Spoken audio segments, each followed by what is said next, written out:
বলে আর সময় নষ্ট করার সময় আমাদের নেই। যে পরিস্থিতি বাংলার চলছে, এক হেডমাস্টার মশাই, ওনার একটা পাঠা ছিল, পাঠা, তা পাঠাটা ছেড়ে দিয়েছেন। তা উনি ভাবলেন আমার তো 11টা স্কুল, আমি তাড়াতাড়ি যাই, ওকে নিয়ে বাড়িতে পৌঁছাই। উনি একটা ছাতা বগলে করে পাঠার দড়ি ধরে বলছে, পাঠাবাবু চলুন না, চলুন না পাঠাবাবু, আমার স্কুল টাইম হয়ে গেছে, তাড়াতাড়ি চলুন পাঠাবাবু। পাঠা হাঁটে নাকি? পাঠাকে বাবু বললে পাঠা হাঁটে? পাঠা আরো ঘাস পেলে চাটে, পাঠা কি আর হাঁটে? এইবার পাশ থেকে ওনার একটা ছাত্র, একজন ছাত্র দেখতে পেরে বলছে, স্যার আপনি কি করছেন? কাকে কি বলছেন? বলে কেন? আমি বলছি পাঠাবাবুকে হাঁটার জন্য। বলে পাঠাকে পাঠাবাবু বললে কখনো হাঁটে? আপনার বগলের ছাতা দিয়ে দুঘা মারুন পিঠে, দেখবেন পাঠা কি হাঁটা হাঁটে। সময় নাই আর, কিন্তু বাবু বলার টাইম নাই। বাংলার অবস্থা কাবু করে ছেড়ে দিয়েছে। বাংলার নারীদের সম্মান নাই, বাংলার ভোটাধিকার যারা প্রয়োগ করবার মতো তাদের অধিকার নাই, সঠিক পোলিং ব্যবস্থা নাই, সঠিক কাউন্টিং ব্যবস্থা নাই। এই পর্যায়ে গিয়ে শুধু আরজিকর নয়, শুধু আরজিকর যদি হতো, একটা আরজিকর হতো, কখনো ভারতীয় জনতা পার্টি বলতো না দাবি 1, দফা 1, মুখ্যমন্ত্রীর পদত্যাগ, কখনো বলতো না, আমার বিশ্বাস।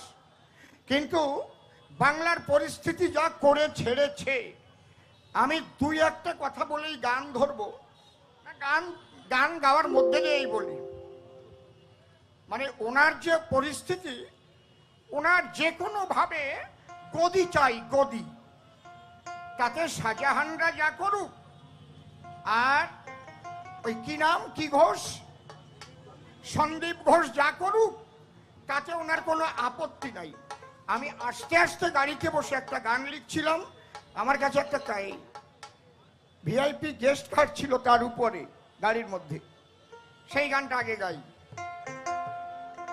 দিদি গদির নেশায়, গদির নেশায় মাতাল হয়েছে, দিদি গদির নেশায় মাতাল হয়েছে, দিদি গদির নেশায় মাতাল হয়েছে, দিদি গদির নেশায় মাতাল হয়েছে। ভাই রে ধর্ষকার ওই দুর্নীতিবাজ, বাংলায় ধর্ষকার ওই দুর্নীতিবাজ, দিদি তাদের প্রশ্রয় দিতেছে গদির নেশায়, গদির নেশায় মাতাল হয়েছে, দিদি গদির নেশায় মাতাল হয়েছে, দিদি গদির নেশায় মাতাল হয়েছে। ওনার একটাই লক্ষ্য, আমার গদি চাই, যেন তেন প্রকারেণ গদি চাই। আমার বোধে যেটা এসেছে, আমার পরিষ্কার পরিচ্ছন্ন কথা, আমার আর পাঠা বাবু বলার টাইম নাই। যদি বাংলার ক্ষমতা থেকে দিদিকে সরাতে হয়, তাহলে কেন্দ্রীয় হস্তক্ষেপ ইমিডিয়েটলি দরকার। আমি চাই না 356 ধারা অন্তত 55 প্রয়োগ করে দিদির হাত থেকে প্রশাসনিক ক্ষমতাকে ছিনিয়ে দেওয়া হোক। আর তাই না হলে উনি আনন্দে ঘুমাচ্ছে, আনন্দেতে কালির ঘরে ঘুমাইয়ে পড়ে, আর বাংলার মানুষ সারা রাত্রি কাঁদে রাস্তার পরে, কাঁদে রাস্তার পরে, কাঁদে রাস্তার পরে। আমি ঠিক বলছি না বেঠিক বলছি? আপনারা বলুন, ঠিক বলছি তো? মনের কথা তো নাকি? দেখেন, উনি ভেবেছেন কি জানেন?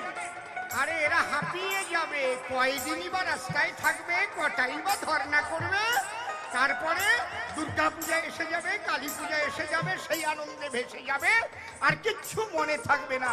কিন্তু দিদি, এবার আপনি জেনে রাখুন, ভারতীয় জনতা পার্টি এবং বাংলার জনগণ আর ঘুমিয়ে থাকবে না। আপনাকে গদি থেকে না সরানো পর্যন্ত আমাদের আন্দোলন চলছে, চলবে, তাই তো নাকি? ঠিক তো? আচ্ছা, কেন আমরা গদি থেকে সরাতে চাইছি? উনি একটা এত ভালো মুখ্যমন্ত্রী, ভারতবর্ষের একমাত্র মহিলা মুখ্যমন্ত্রী, এবং তিনি বাঙালি। আমি তার বিরুদ্ধে যদি এইসব কথা বলি, কত বড় অন্যায় কথা বলছি না। না না না না, বলতাম না। কামদুনি হাঁস খালি, সন্দেশ খালি হলো। ছোট ঘটনা দিদি বলেছিল, হায় হায় দিদি বলেছিল, হায় হায় দিদি বলেছিল। কোচবিহার, রায়গঞ্জ, আরো ইসলামপুর, দেখো আলিপুর দুয়ার এখান থেকে একটু আছে দূর। হায় হায় একটু আছে দূর, হায় হায় একটু আছে দূর। কালিয়াগঞ্জ, কালিয়াচক, যেসব ঘটনা ঘটিল প্রত্যেকটা চাপা দিতে চেষ্টা করেছিল। হায় হায় চেষ্টা করেছিল, হায় হায় চেষ্টা করেছিল। আপনারা বাড়ি গিয়ে একটু শুয়ে শুয়ে চিন্তা করবেন। ছোট, উনি কটা কেনর জবাব দেবেন? উনি নিজের মুখে বলেছেন যে রাত্রিতে 100 বারের ঊর্ধ্বে সিপির সঙ্গে কথা হয়েছে আমার। ফুটেজটা দেখে নিয়ে শতাধিকবার সিপির সঙ্গে ওনার কথা হয়েছে, এবং ওনার নির্দেশেই পুলিশ স্পট করে আমার ওই মা, আরজিকরের মা তিলোত্তমাকে নিয়ে পুড়িয়ে ছাই করে দিয়েছে। কেন? কেন জবাব আপনারা নেবেন? কেন তার বাড়ির আত্মীয় স্বজন, মা বাবার কাছে বলা হলো যে সুইসাইড করেছে? কেনই বা তড়িঘড়ি পুড়িয়ে দেওয়া হলো? তার মানে তড়িঘড়ি পুড়িয়ে দিল রয়েছে কারণ। প্রমাণ লোপাট উদ্দেশ্য তার। শোনেন জনগণ, হায় হায় শোনেন গণ, হায় হায় শোনেন জনগণ। আমাকে যত অত্যাচার করে মানুষ, ছোট, আমাকে যদি পুড়িয়ে দেওয়া যায় তাহলে প্রমাণ কিন্তু আর থাকলো না। আমার গায়ের পরে কে কামড়ে দিয়েছে, কোথায় ক্ষত ছিল, শ্মশানের আগুনে পুড়ে ছাই হইয়া গেল। হায় হায় ছাই হইয়া গেল, হায় হায় ছাই হইয়া গেল। আপনারা বাস্তবে এসে বাড়ি বসে চিন্তা করুন। তারপর যে রুমে ওরা খুন করার পরে ওরা জামা কাপড় পরিষ্কার করেছে, রক্ত ধুয়েছে, ওই যে প্রিন্সিপাল, দোষ তো আসলে ওনার নয়, দোষ তো সিপিরও নয়। সিপি নয়, পিসি। পিসি পিসিকে কেন ডাকা হবে না?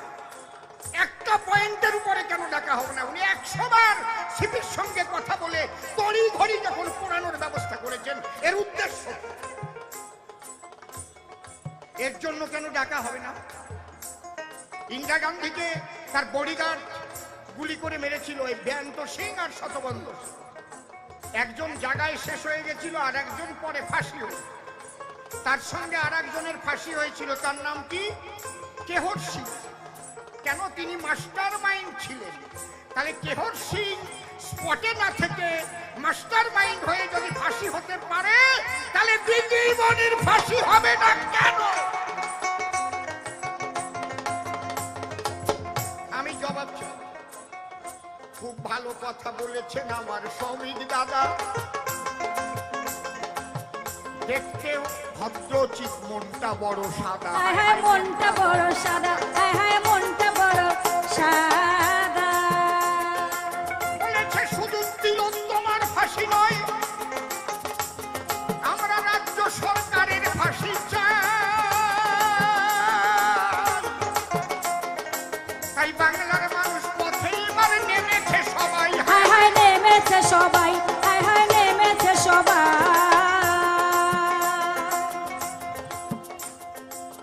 ওনাকে যদি প্রশ্ন করা হয়, উনি একটা প্রশ্নের জবাব দিতে পারবেন না। শুধু বলবেন ওই যে উত্তরপ্রদেশ হাতরাস, ওই যে গুজরাট, ওই যে মণিপুর, মণিপুরের জনগণ মণিপুরেরটা বুঝে নেবে। আপনি আমাদেরটা বুঝে দেন, আমরা বাংলার জনগণ।